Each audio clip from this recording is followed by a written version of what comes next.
요나가 하나님으로부터 급한 명령을 받았습니다. 지난주 말씀을 여러분은 떠올려 보시면서 중요한 세 가지 단어를 추억해 보시기 바랍니다. 쿰, 렉, 카라입니다. 일어나 가서 외치라. 그 명령을 받은 요나의 반응이 여탄 선지자들과는 조금 달랐다라는 말씀을 드렸습니다. 요나서의 이 행간을 잠시 들여다보자면 하나님의 명령을 받은 요나는 한참을 고민하며 고뇌에 빠졌습니다. 그리고 그는 다른 뭔가를 결단한 듯이 움직이기 시작합니다.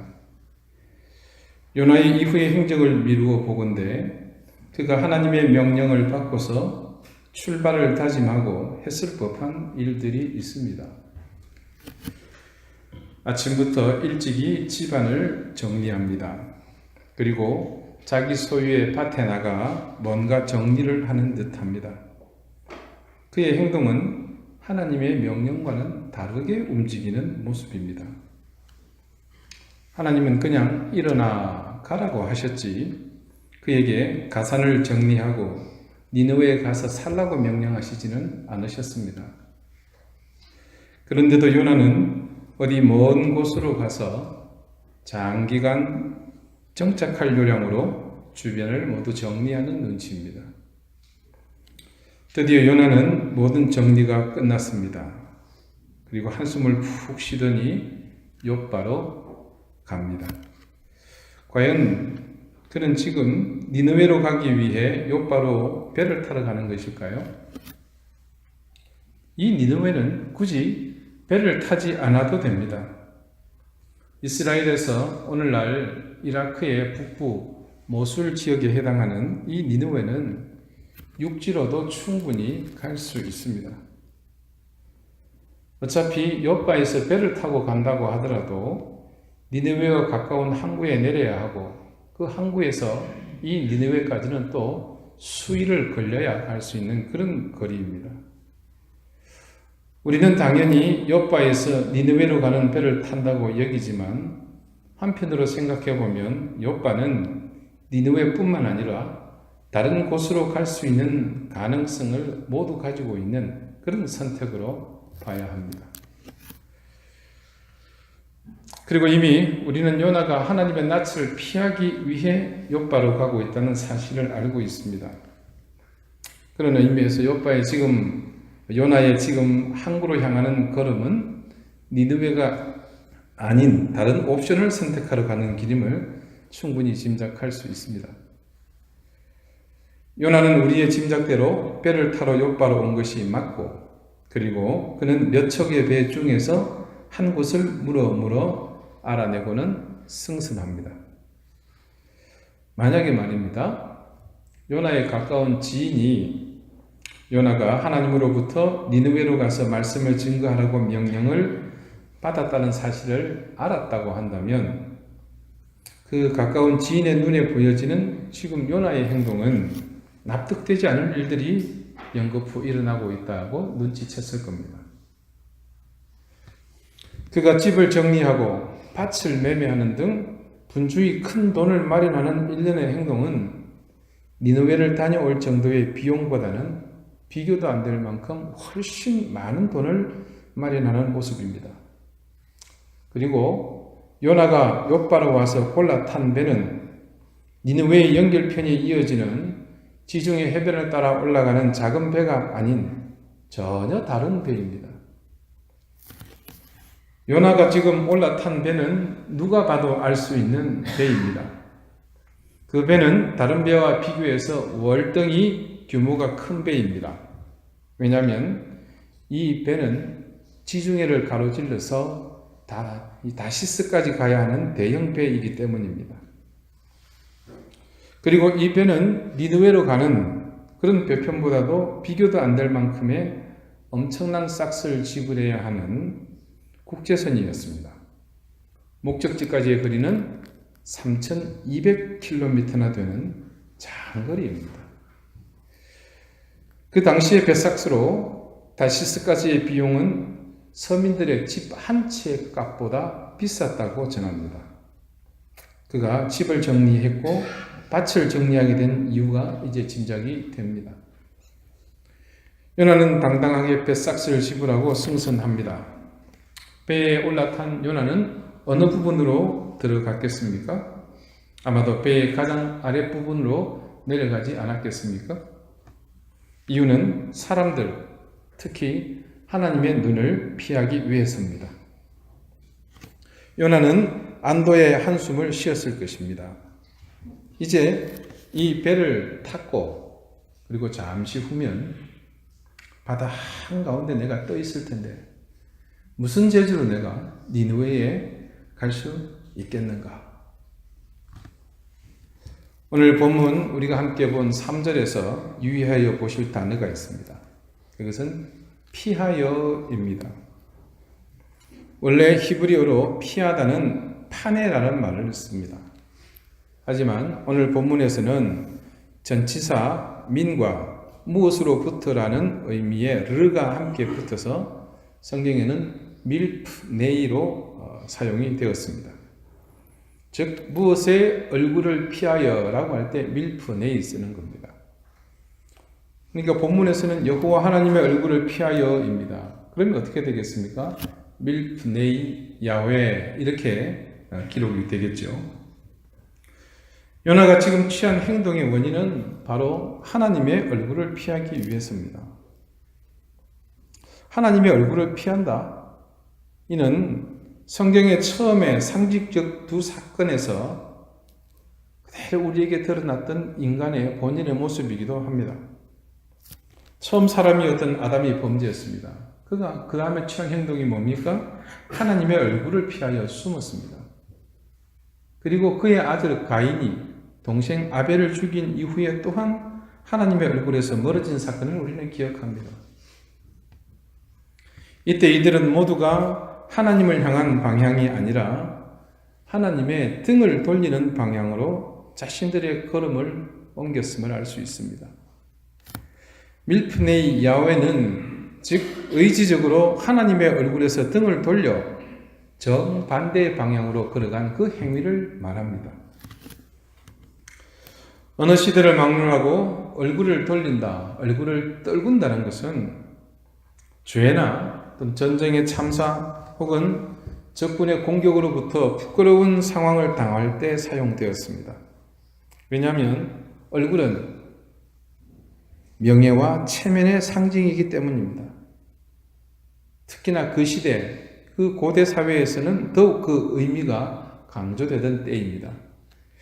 그래서 얼굴을 도우시는 주님을 바라본다는 것은 극악한 수치로부터 주님이 건져내어 주셔서 우리를 그 원수들 앞에서 신원해 주시고 승리의 노래를, 이 승리의 찬가를 부르게 해 주신다는 그런 뜻이었습니다. 그래서 여러분 시편을 읽다 보시면 그 시편의 기자들이 내게 주님께서 얼굴을 들어주신다는 것을 가장 영광스러운 표현으로 그들은 사용했었습니다. 고린도전서 13장 12절에요. 우리가 이 세상에서 주님의 얼굴을 희미하게 볼 뿐이지만 그날이 이르면 투명하게 그분을 얼굴과 얼굴을 대하여 볼 것이라고 말하지 않습니까? 그때는 우리가 모든 수치를 벗고 얼굴을 들어 주님을 바라볼 수 있는 최고의 순간에 이르게 될 것이다. 그것을 바울이 말하고자 했던 겁니다. 그러나 우리가 거부하면 하나님의 얼굴을 볼 수 없습니다. 하나님이 그곳에 계시지 않았어가 아니라 우리 스스로가 그 하나님의 영광의 빛을, 그 얼굴의 영광스러운 빛을 차단하는 겁니다. 그래서 잊지 말아야 합니다. 하나님의 얼굴을 본다는 것은 우리의 특권이자 영광스러운 직분이라는 것을 말입니다. 그렇기 때문에 여러분 하나님 앞에 당당하게 서십시오. 등을 돌려서는 안 됩니다. 성경에서 하나님 앞에 선다는 것은 하나님을 사랑하고 섬기는 것과 동일한 것입니다. 마찬가지로 하나님의 입장에서도 하나님께서 우리를 그분 앞에 세우신다라고 하실 때는 그 역시 세움을 입은 사람은 하나님을 바라보는 것으로 그치는 것이 아니라 그분을 섬기고 사랑하는 것입니다. 제게 신방을 받아보신 가정들은 혹시 기억하실지 모르겠습니다만 저는 신방하는 가정의 자녀들을 위한 축복의 기도에 항상 하는 기도가 있습니다. 자자손손 이 가정에 하나님 앞에 세움을 잇는 자가 끊이지 않게 해달라고 기도합니다. 그런 기도를 드리는 이유는 바로 이와 같은 목적이 있기 때문입니다. 그러므로 우리의 인생을 두고서 어떤 일이 있더라도 밀프네이 야훼 하는 일은 없어야 합니다. 그분의 얼굴을 피하여 반대 방향으로 나가는 일은 결단코 없어야 합니다. 어떤 상황이 오더라도 어떤 어려움이 있더라도 환난과 고난이 겹쳐서 내게 다가오더라도 그분의 얼굴을 보며 걸어가시기 바랍니다. 하나님의 그 눈동자에 내 영상이 맺힐 때까지 버티십시오. 이제 엿바로 갔던 요나, 그가 그곳에서 다시스로 가는 배를 발견했다는 부분에서 히브리어 원문은 마차를 사용합니다. 제가 이 원어를 자꾸 사용하는 이유는 이 본문의 내용에 이해를 돕기 위한 것임을 양해 바랍니다. 이거 저도 사실 원문을 잘 알지는 못합니다. 자, 여기서는 마차라는 말을 사용하는데 이것은 우연히 발견하다라는 뜻입니다. 자, 여러분, 이 마차가 우연히 발견하다라는 뜻이라면 이 본문에서 이런 해석은 좀 어색하지 않습니까? 그래서 이 마차의 뜻을 찾아보니까 이런 뜻만 있는 것이 아니라 손에 획득하다, 또 바라는 것을 이루다라는 뜻이 함께 있습니다. 그러니까 요나는 욥바 항구에서 다시스로 가는 배를 우연히 발견한 것이 아니라 사실은 이 두 번째 의미, 다시스로 가는 배를 자신이 손에 획득한 겁니다. 자기가 원하는 바를 그대로 얻은 셈이죠. 이게 더 가까운 표현입니다. 그런데 과연 하나님은, 그런데 요나의 행보를 우리가 알기 때문에 이 욥바에서 다시스 행배를 만났을 때 이 요나의 모습이 어떨지 상상이 가지 않습니까? 이야, 됐어, 아스. 그런데 과연 하나님은 요나의 이런 계획을 전혀 눈치채지 못하셨을까요? 더군다나 큰 배의 아랫부분으로 일부러 내려가서 숨어버렸는데 도무지 알 길이 없다고 생각할 수도 있습니다. 그러나 그것은 하나님에 대해서 너무 무지한 조치입니다. 하나님은 이미 요나의 이런 계획을 알고 계셨습니다. 그렇게 지금 요나가 이야 됐어 하면서 다시스 행의 배를 찾은 것에 감격해 하겠지만 그 배는 하나님이 요나의 앞길을 미리 보시고 실제로는 그 앞에 예비해 두신 겁니다. 이제 우리가 또 주목해 보아야 할 부분이 있습니다. 다시스 행의 배를 만난 요나는 옳다구나 하고 뱃삭스를 주고 배에 올랐더라고 성경이 증거하는 이 부분입니다. 우리말 성경은 배에 올랐더라라고 번역하고 있지만 영어 성경을 보니까 그것과 전혀 반대의 의미를 적어놨습니다. 영어에는 이곳을 went down, 즉 내려갔다라고 되어 있습니다. 이 부분에 해당하는 히브리어 원문 예레드는 이 영어 번역이 맞습니다. 여기에는 올라갔다는 말이 없습니다. 내려갔다가 맞습니다.